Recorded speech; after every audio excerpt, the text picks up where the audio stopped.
Mud Weatherman here. For those of you that are up, hopefully you're having a good start to your hump day. If not, and you're getting up and seeing this, I wish you the same regardless.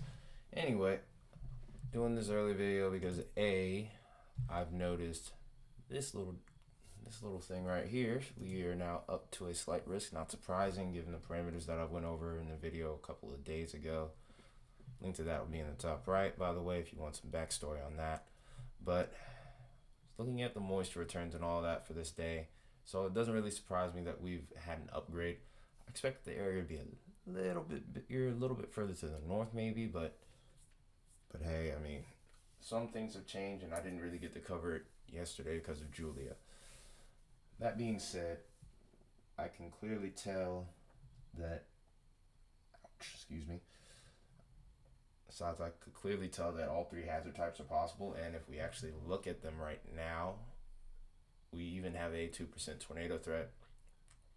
I remember when I looked on the video, when I did that video a couple of days ago, I looked on the hortographs and I saw a probable hazard type of tornado. That probably is still holding, but also the main threats with this were going to be wind and hail, especially in this region here. A little bit further towards the north, I think there might be a little bit more of a tornado threat. But we'll have to see what's changed between then and now, which we'll go ahead and do right now. So first thing we're going to look at here is the dew points. The moisture returns are a big key player in a lot of severe weather development. Oops, I do not have this in loop mode. I don't know what I am thinking. That lets you know I'm just now starting to get up, really. But anyway, I think this is loaded now. Yep, it has. Okay, so you can look through here and tell already we're getting towards high noon, I'd say, and getting towards about 2 o'clock.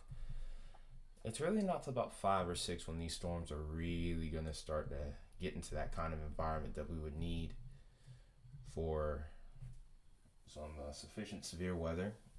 And you can almost see what looks like the cold front, maybe even a little bit of a dry line here. Not a super strong one. I think this will be behind the front if anything. But we do have sufficient dew points that are reaching into the low to upper 60s, or low to mid 60s, I should say, around this region here. And this kind of holds for a couple of hours. So I do think between 6 and 8 o'clock is when I'm expecting the most severe weather around this region. For anyone else around the area, I think we're mainly going to be looking at just rain and thunderstorms. Heavy at times, but not anything too far out of the ordinary, I should say.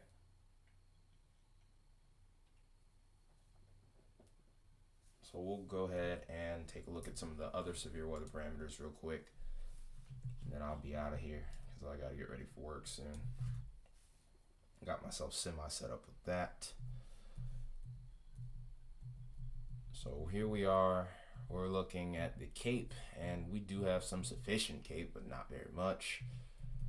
We're hanging around that 1,500 joules to maybe a spot or two staring down of 1,700 or 1,800.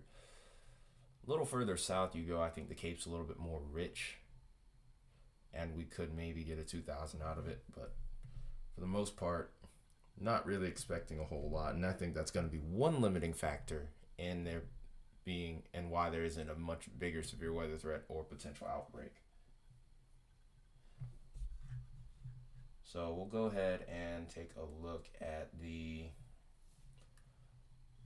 wind shear at low to mid levels, and then we'll go ahead and go further from there.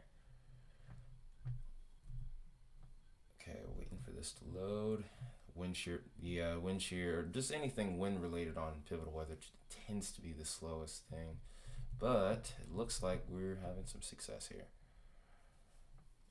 So the wind shear isn't the most impressive thing I see here, but the speed shear, there is some speed shear here, mainly towards central Tennessee, I would say. That's where I think the threat for the strongest winds are right now.